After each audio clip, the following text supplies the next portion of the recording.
Okay guys, so we're all finished up. Here's what we got. I don't know how well you're going to be able to see up in there. I had to raise the upper transfers a lot to get the numbers that I wanted.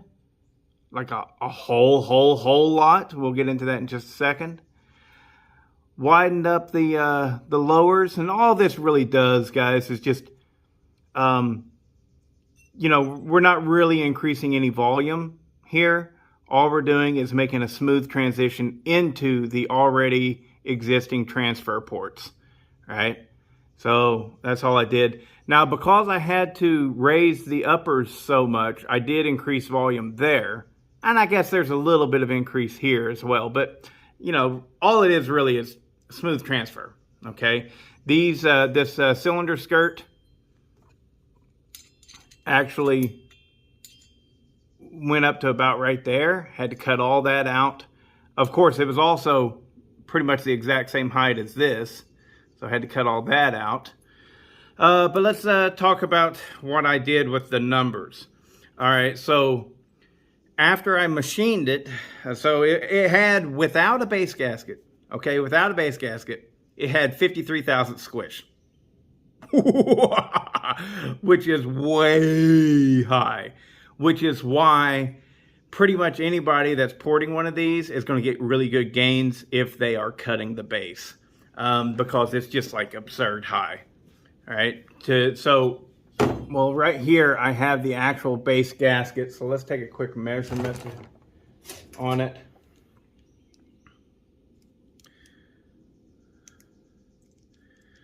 All right, this base gasket is 20 thousandths of an inch thick. So 20 thousandths plus 53 thousandths, that means this cylinder stock, you know, with the base gasket had about 53 thousandths on the squish, and you only want 20 thousandths. Yee! So that is absurd. It's redonkulous. It's bad. So I cut 30 thousandths off of the base of this, which gives me a 23 thousandths squish. All right. So just from that alone is going to give me some really great gains. The numbers, the numbers after I cut the base were 77 on the intake. The exhaust was 112, and the transfers opened at 134 and 140, and very on par for Echo. What they like to do, for some reason, is they like to open the rear transfers, which would be your primary transfers because they flow more fuel. That's actually, it's about even on this. You know, they're both about the same size. If anything, this one's a little bit bigger because of the tilt inwards towards the intake. So I would call this your primary, actually. Usually it's the other way around. But what Echo likes to do is this one right here on the exhaust side, right? They like to open that a lot sooner than this one right here, which is exactly backwards from where you want to be. If you have one opening before the other, you want this one to open first so that it helps push the gases out the exhaust. However, Echo doesn't do that. I'm guessing the reason they don't do it is because they bring this on first in order to trap those unspent gases. And they trap those unspent gases so that they can come around and have a secondary burn. All right. So this is good for the environment, bad for power. So the way these were, and I had to move them so much, I decided to have them both come on at the exact same time. And instead of 134 and 140, which is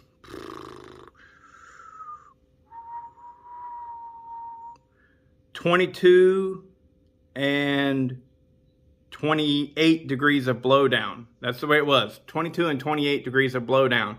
Well, I changed it to 123 flat, and with a 107 exhaust roof, that gives me 16 degrees of blowdown across the board. So, which blowdown to me, back whenever I first started this adventure, I was all about the blowdown. But since I've started thinking more about crankcase pressure, I don't give a shit about the blowdown. As long as you have a free-flowing exhaust, I don't take into consideration blowdown at all anymore. I don't. I look at my intake number, where it's coming on at and where it's closing at versus where the transfers open. And I look for 40 to 42 degrees of crankcase pressure. That's where I try to stay. So really, the exhaust number, the only bearing that I have on my exhaust that matters to me is the stroke of the saw, how long the stroke is, and that's going to tell me what I can get away with for my exhaust number. So this right here is a 32 millimeter stroke.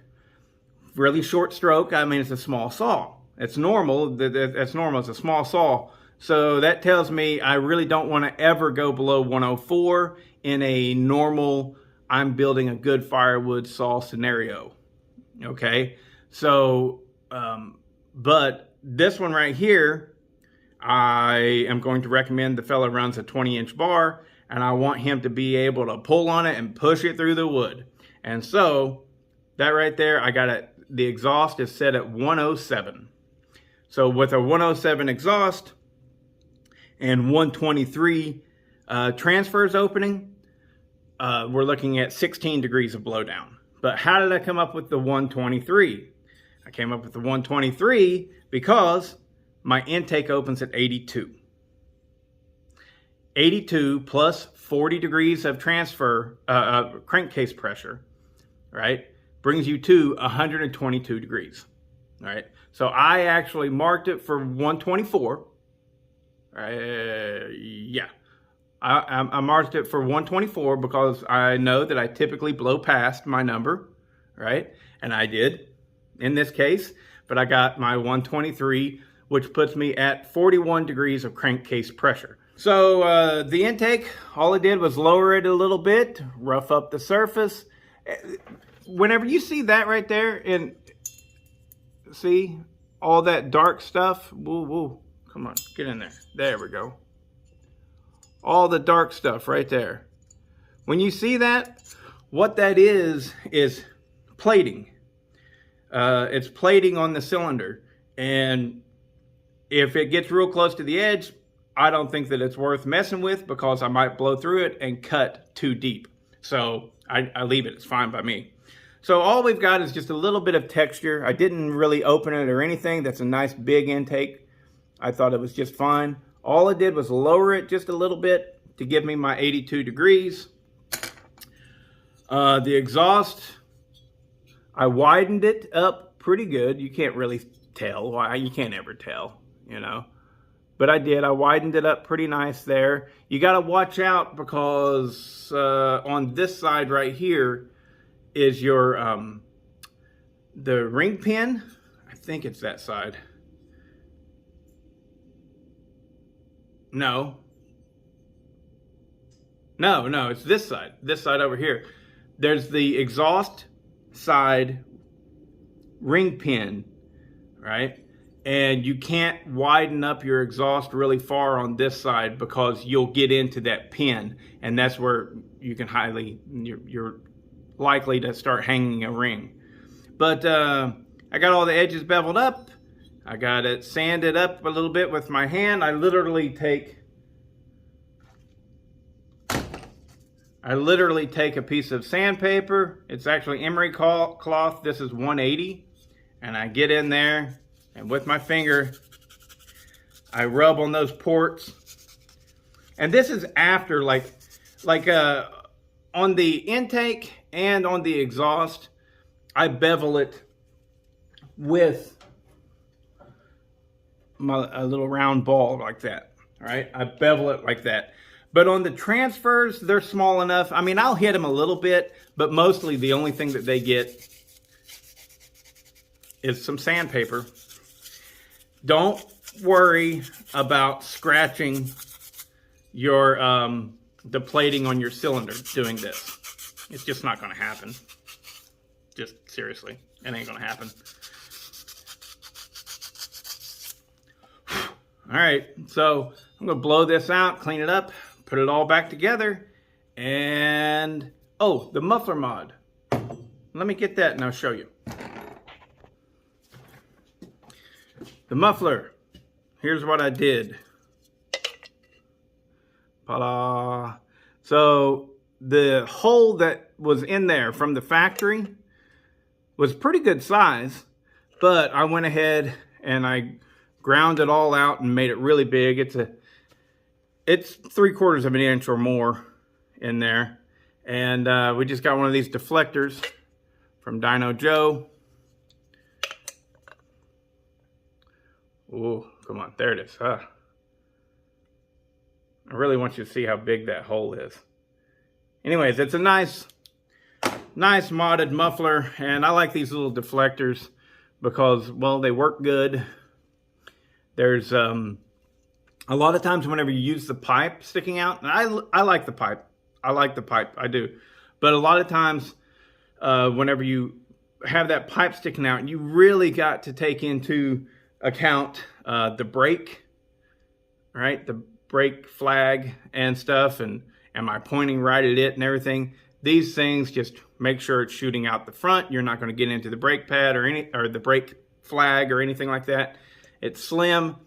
It's a nice, good design. So anyways, put this thing back together, and the next thing you know, we'll be testing these saws. If you've been watching the Red Max 5000 porting video, then you'll know that I didn't do a muffler mod on that thing. Well, that's because I just took the muffler that is on my personal Red Max and I moved it over, and that way, because the only thing that my personal Red Max has done to it is a muffler mod. And I cut a little piece out of the top cover for better airflow, but I don't know if that helps or not. But the point is I want to run that stock muffler on my personal Red Max 5000. That way, we've got a totally bone stock versus modified comparison. So yeah, the muffler mod that's going on Forest's Red Max GZ 5000 is the modded muffler that I actually was running on my personal Red Max. And so I'll go ahead and leave that and send that off to him, and then I'll modify the muffler for my Red Max later on. But so yeah, ta-da. All right, bye-bye. The only thing left to do to this thing, the Echo 4910, is to modify the carburetor. And by modify the carburetor, all I mean is remove the limiter caps so that I can properly adjust that carburetor. And then we will have it back together and put it in wood and try it out.